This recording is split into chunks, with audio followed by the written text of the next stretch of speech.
Bonjour, aujourd'hui je voudrais rendre hommage à mes anciens profs de l'humanité à Bruxelles. D'abord à Père Jean Radermakers, à Père Philippe Bach, à Père Mourlon-Bernard qui sont déjà au ciel. Mais aussi à ceux qui sont encore parmi nous, Père Guy Van Omissen, Père André Faution, Père Thierry Livens et tant d'autres.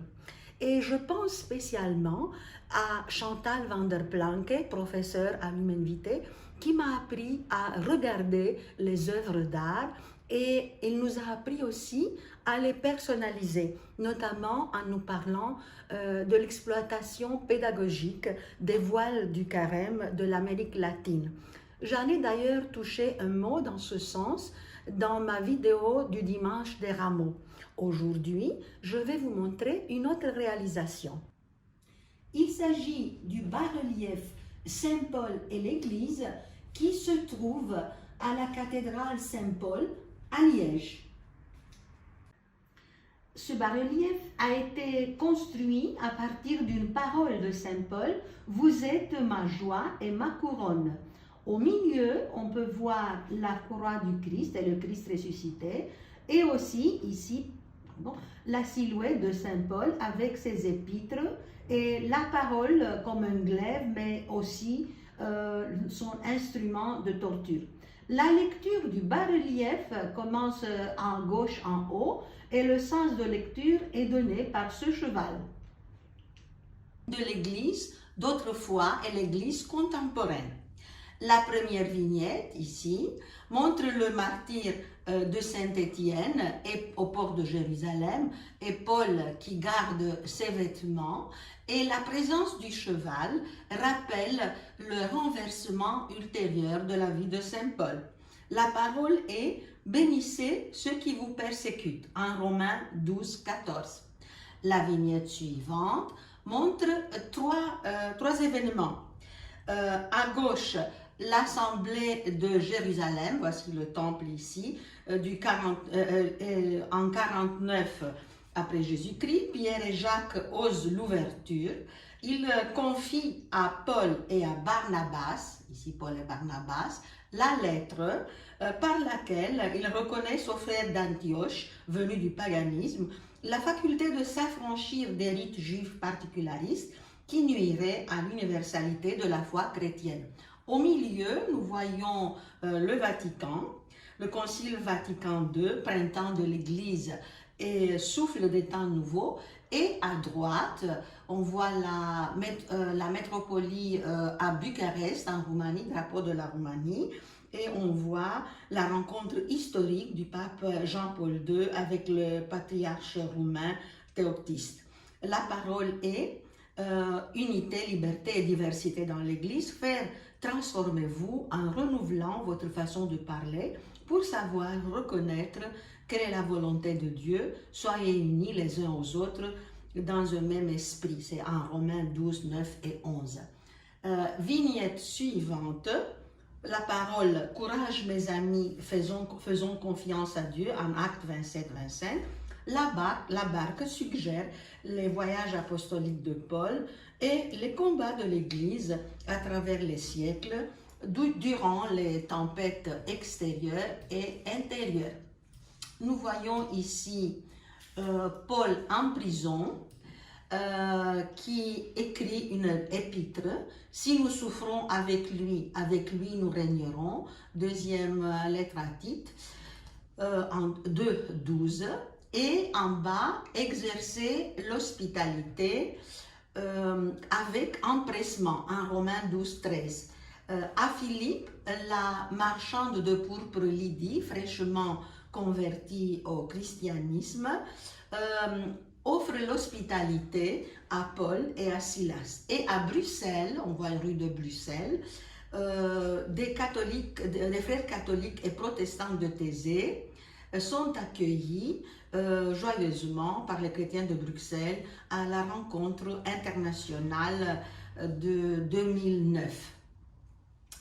La vignette suivante dit ensemble des psaumes et des hymnes et des chants inspirés, chantez et célébrez le Seigneur de tout votre cœur, en Éphésiens 5-19 montre un groupe de prières et de louanges. On voit ici la croix de Saint François d'Assise. Dans cette vignette, ici en bas,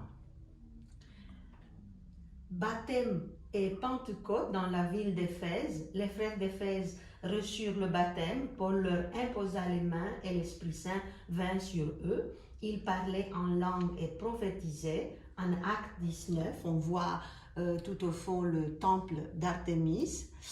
La vignette suivante montre la diversité des charismes dans l'Église. Celui qui a reçu le don d'enseigner, qu'il enseigne, en Romains 12, 7.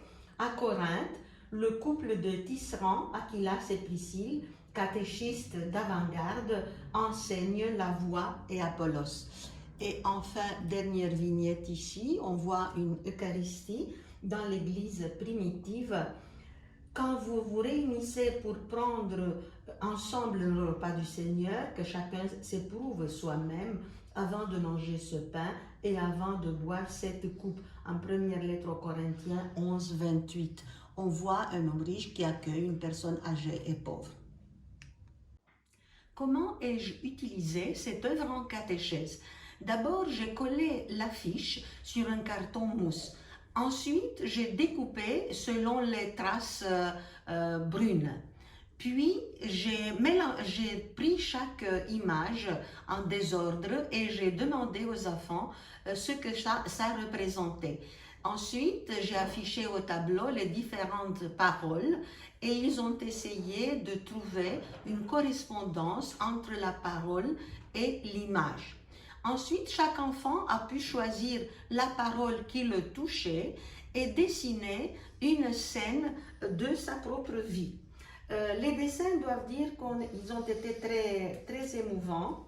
Par exemple, ici, dans la case qui représente la barque de l'église, et où nous avons la parole confiance. La parole est courage mes frères, mes amis, faisons confiance à Dieu. Une fille a dessiné une nuit chez les guides quand elle était seule dans la forêt et qu'elle avait peur et que la pensée à Dieu la réconfortait. Ici, dans la case du baptême, un enfant a dessiné le baptême de son petit frère et sa famille.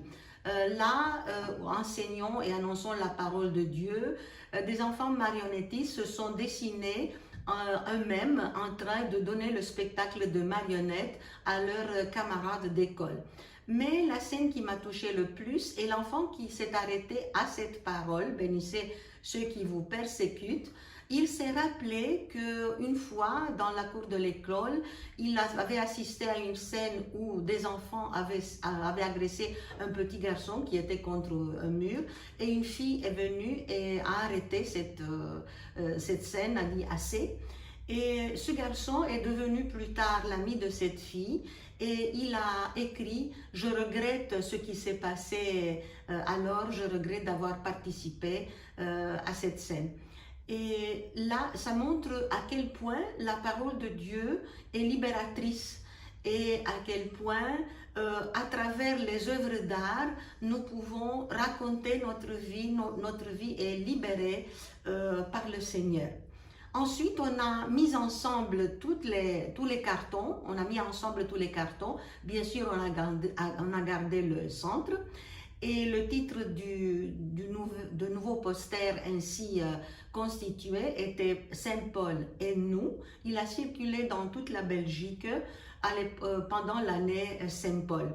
Je dois dire que cette idée m'a été inspirée par Chantal van der Planke et la manière dont elle nous présentait les voiles de carême d'Amérique latine. Et plus tard, j'ai découvert aussi la crucifixion blanche de Chagall que j'ai présenté dans ma vidéo le dimanche des Rameaux. À bientôt!